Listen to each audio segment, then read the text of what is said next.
Y'all see her, Caitlin Clark is getting the crowd and going. Y'all see Skylar Diggins speed up to make contact with her. Stop this. Y'all mad because that corn-fed Iowa girl busted y'all ass. Y'all said she too weak. She can't do this. She lead the WNBA in assists. She cooking.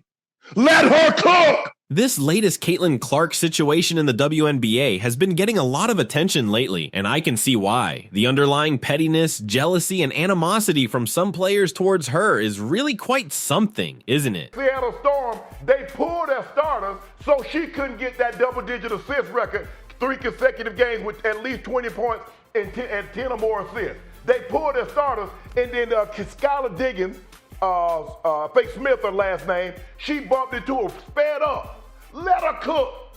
But if I'm Caitlin Clark, I'd have told Skylar Diggins, get your coat, your brim, and get on out of my gym. Take the incident with Skylar Diggins Smith, for example. At the end of a game where Caitlin and her team completely outperformed their opponents, Skylar delivered a forearm shiver to Caitlin. Now, I know the refs didn't call it, but come on, that's just plain petty. And the coach and team's lack of class? Yikes, not a good look at all. She cutting ass. Help us. Hey, she like a double-edged sword, Ocho. She cutting ass left and right. Yep. Both sides cutting ass. Wop, wop, wop, wop, wop, wop, wop. Hey, hey, listen. Cut them up. She's doing well for herself. She's doing well for herself. I would like the ladies to welcome her with open arms and what she brings to the table, what she's brought to the WNBA is as well as the other rookies that are playing well as well. I know Caitlin Clark and Angel Reese probably get most of the credit. They do. And all the news and headlines. Yep. It's a good thing. It's a good thing because they have a new fan and a new viewer in me. Oh, it's crazy to think about, but this situation really highlights a bigger issue in the league. They just landed a massive TV deal worth $200 million, potentially rising to $260 million annually. And last but not least, Caitlin Clark. Ladies, let me tell y'all something. You got to sit up there and pay attention to the rising tide. It lifts all boats. You can go out on the court and go at Caitlin Clark with the fierceness that your competitive juices demand. But in the process of doing that, you learn to love that girl. That girl went up in her press conference and said and spoke about flying commercial. They didn't sit up there and make this decision until after she said that. You understand? Now, everybody want to sit up there and talk about, oh my God, why did it have to come to that? Damn it, forget all that. She did it. She didn't have to, but she did. She got her contract. She getting her bag. She got her endorsement deal, but she looked out before she's even played a regular season game as a professional WNBA player. She came in there and she already looked out and added a voice to the plight that these females have had to deal with inexcusably. But when you look at the actual ratings, it's a bit of a letdown. Ion channel, seriously? Not even CBS. The numbers speak for themselves. The game against the Mercury pulled in 1.21 million viewers on Ion, while the Liberty Aces matchup with stars like Aja Wilson and Brianna Stewart only managed 577,000 and 874,000 on CBS. I'm really happy I got to see her today. It was like a dream come true. Pretty awesome. We're big Iowa fans, so we've been watching her for years, and it was great to see her live. It was pretty surreal because we were watching TV, I think, the game before, and she got really close to it. I think she was like a couple of rebounds away, and I didn't think that I would actually be at the first one. Seeing her do what she did on the court today, that was actually really amazing. That professional league is it's growing amazing. Like, I just can't believe they're selling out, and I love it. It's awesome. Go Fever, let's go! Triple-double, first rookie! And the Storm Fever game on ABC, 2.32 million viewers. It's clear as day. Caitlin Clark is the real draw, not anyone else. I think everybody feels it. Like I said, it feels electric, like something big is going to happen. How long was your drive? 7 hours. 7 hours. Was it worth it? Yeah. I've been enjoying watching Fever basketball since Tamika catches, so just to have this up war again, in the city is very lovely. Go, go! The difference is staggering. Ion's numbers are nearly 400,000 viewers short. Now back to that forearm incident. Barstool shared it, and the reactions have been intense. People are calling out Diggins Smith's foul, which went uncalled. It happened at the end of the game, and while the refs could have stepped in, they chose not to. Okay, by now I'm sure you've seen Skylar Diggins assault Caitlin Clark after Indiana blew out Seattle. Now, was that jail? No. Would it be a fight in the NBA? Yes. What I don't get is the Seattle coach here is the one complaining after the game, and Skylar, tears in her eyes, being like, how dare Caitlin embarrass me? How dare they beat us by 30? Hey, ladies, grow up. Maybe they were feeling a bit petty and jealous themselves, mirroring the players' behavior. Anyway, there it is, the forearm shiver. Some have even gone as far as calling it assault, but I don't know about that. It's just plain pathetic behavior from these players, that's all. They didn't take their starters out in time? What are you talking about? And here's what I love. You think Caitlin's going to back down because they're crying like, how can a rookie embarrass us? What do they keep beating us up like this? How is she so good? No, Caitlin doesn't back down at all. She's like, hey, zip it, Skylar. Shut up. Stop crying. She literally mouths stop crying. I'm not sure if it's in this video. Shannon Sharpe recently had a conversation with Chad Johnson, famously known as Ocho Cinco, on his podcast. During their discussion, they touched on Caitlin Clark, and Shannon was quite open about his opinions regarding her. Y'all keep on talking she the great white hype, Ocho. They keep talking about she the great. Ain't no hype. Y'all said the same thing about Larry Bird. Right. I remember. I'm old enough to remember. They said the same thing about Larry Bird. Yo, have you seen what's going down in the WNBA? It's wild, man. This Caitlin Clark chick is straight up schooling everyone on the court. I mean, Shannon Sharpe's got a point. I thought she would be good. You and I both said she's going to be good because she got two skill sets. She can score the basketball and she can assist the basketball. So if one is not going, the other one will. But a lot of people say, oh, this and that. Let her cook. Y'all stop being petty.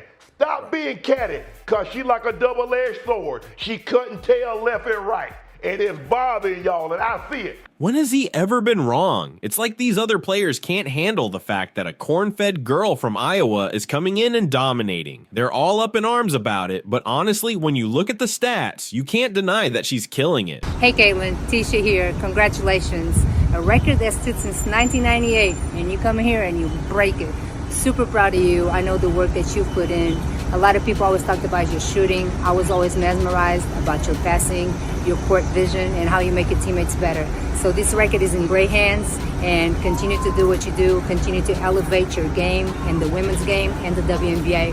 Congratulations, super proud of you. And let's talk about this forearm shiver thing. I mean, come on. If that was Draymond Green doing that, he'd be looking at a 10-game suspension, no doubt. But when it's Skylar Diggins, it's just petty. Where's the fairness in that? It's like they're back in high school gym class, throwing shade and trying to tear each other down. Grow up, people. Oh, I love how Clark has completely shaken up the league. It's like they can't handle the fact that a straight white girl is coming in and making waves. To the second half of the season from the Indiana Fever. First on Friday, they beat the Phoenix Mercury. Then Sunday, a big win against Seattle. What's important, both of those teams are in the top half of the standings. This is an Indiana team that's really learned how to click on the offensive end of the floor. 3 players scoring at least 20 points against Seattle. 4 players in double figures in their win over Phoenix on Friday. Caitlin Clark continues to distribute the basketball. Her teammates have learned how to finish when she does. They're all up in arms about it, but you know what they say, haters gonna hate. If you can't beat them, you try to tear them down. You women out there,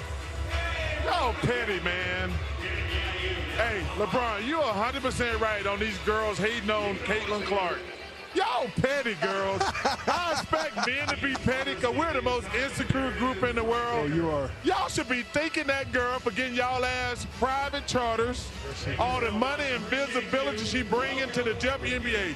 Don't be petty like dudes. But it's pointless, really. The NBA loves it when talented players come in. They welcome them and profit from it. But in the WNBA, attitudes often get in the way. It's like they can't act their age sometimes. It's laughable, really. This level of hate is just ridiculous. It's crazy how a straight white girl can get everyone so worked up. It's turning toxic out there. Here's the reality. Tommy's right. It's not just race, though. It's also sexuality. Caitlin Clark is a white heterosexual woman in a black league, and they resent and are jealous of all of the attention and the shoe deal that she got. They clearly haven't matured. I just can't wrap my head around it, you know? It's like they're all frustrated activists protesting on the court instead of in the streets. You're going to break a record. To me, if it's legitimate, you have to break that record in the same amount of time that that player set it. Okay. So if Kelsey Plum set that record in 4 years, well, Caitlin should have broke that record in 4 years. But because there's a COVID year and then there's another year, you know what I mean? So she's already had an extra year to break that record. So is it truly a broken record? Yeah, that'll go in the record books as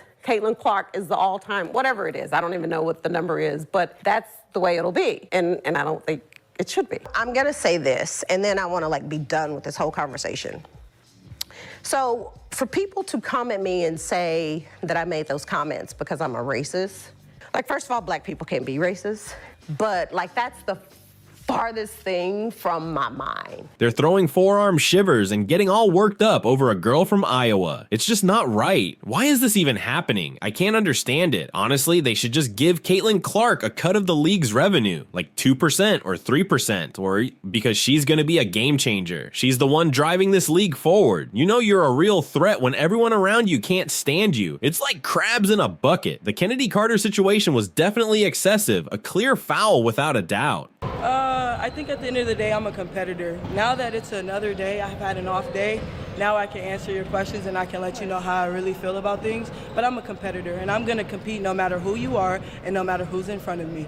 So that's just what it was. Heat of the moment play, we're getting at it, we're going back and forth. It's basketball, it's all hoops. And what about Angel Reese's elbows in that recent game against Seattle? That was a tough, harsh foul that should have been flagged. The referees did give her a technical for hitting the padding behind the backboard, but they overlooked the actual foul. Now we're facing the possibility of Caitlin Clark getting suspended, 2 more techs, and the league might bench the biggest star in sports right now. Let's be honest, with the NFL still on the sidelines, the spotlight hasn't shifted to their top players yet. Right now, Caitlin Clark is the standout star, even over the NBA. These players need to get it together. If one of your teammates fouls Caitlin, you should step in and handle it, old school style. I'd be like, you're messing with my paycheck. Just give her a classic clothesline. Think wrestling, but make it a Bradshaw clothesline from hell aimed at Caitlin Clark. Enough with the games. Let's just turn this into a wrestling match. It's wild. I was listening to Shannon Sharpe and thought, this is insane. The viewership numbers back it up. People are tuning in for Caitlin Clark. When an Ion game pulls in almost 400,000 more viewers than a CBS game, these players need to take a step back. They should gather in the locker room and say, we need to get serious. Caitlin's going to boost our salaries because of her talent. But they won't. They just can't.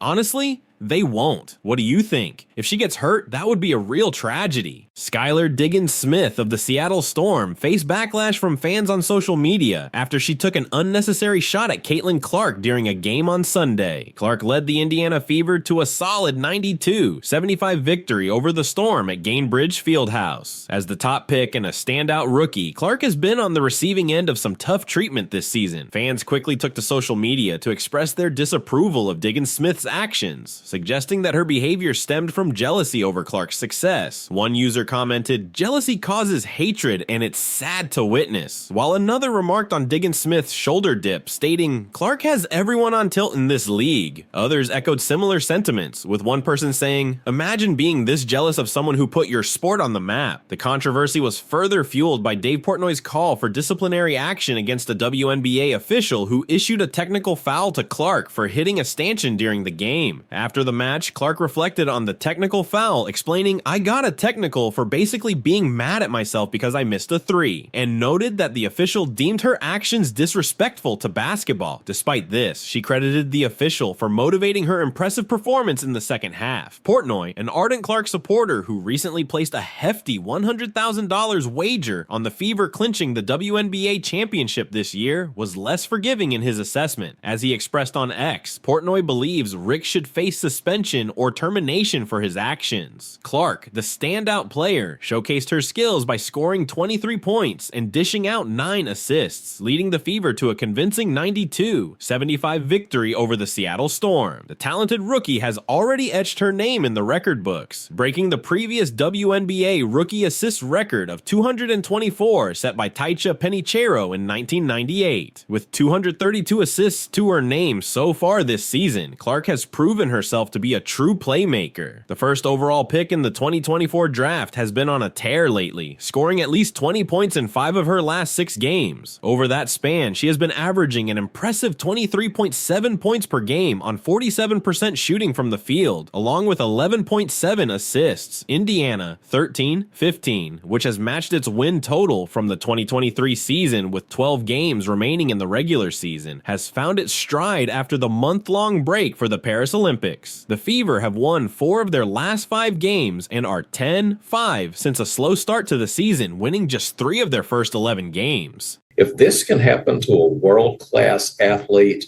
of course it can happen to women in every sector of the economy. The WNBA is dealing with a serious discrimination lawsuit, and it looks like Angel Reese's invite to Gabby Williams was turned down. Basketball superstar and Olympian De'Arica Hamby looking to take the WNBA and her former team to court, alleging she was traded because she was pregnant. For this story, we need to head over to Las Vegas. Let's dive in. In June of that year, Hamby signed a 2-year contract extension with the Aces, and in a new lawsuit, says she was offered benefits like private school tuition for her daughter and team-provided housing. But according to that suit, all that changed when she found out she was pregnant just 3 weeks later.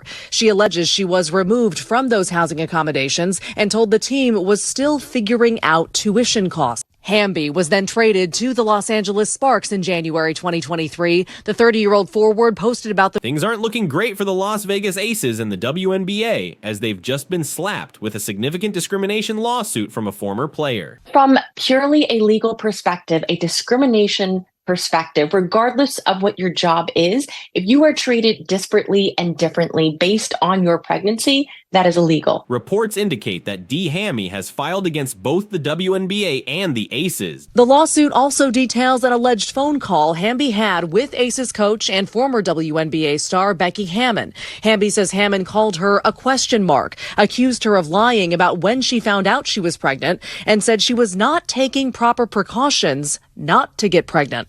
The discrimination suit goes on to say that Hamby asked, "You're trading me because I'm pregnant?" To which Hammond responded, "What do you want me to do?" Dee Hammy, an all-star in the WNBA and a recent Olympic bronze medalist, is claiming discrimination. She had a standout college career at Wake Forest and was the 6th overall pick in the 2015 WNBA draft by the San Antonio Stars. Attorneys for the Los Angeles Sparks player say the lawsuit comes after Hamby was subjected to, quote, repeated acts of intimidation, discrimination, and retaliation. Her legal team says in January 2023, the Aces traded Hamby because she was pregnant. Hamby claims coach Becky Hammon asked her if she planned the pregnancy and questioned her dedication to the team. Hammy played for the Stars, which are now the Aces from 2015 until 2022, and has been with the Los Angeles Sparks since 2023. The federal lawsuit alleges that there were multiple instances of intimidation, discrimination, and retaliation that took place in January 2023, particularly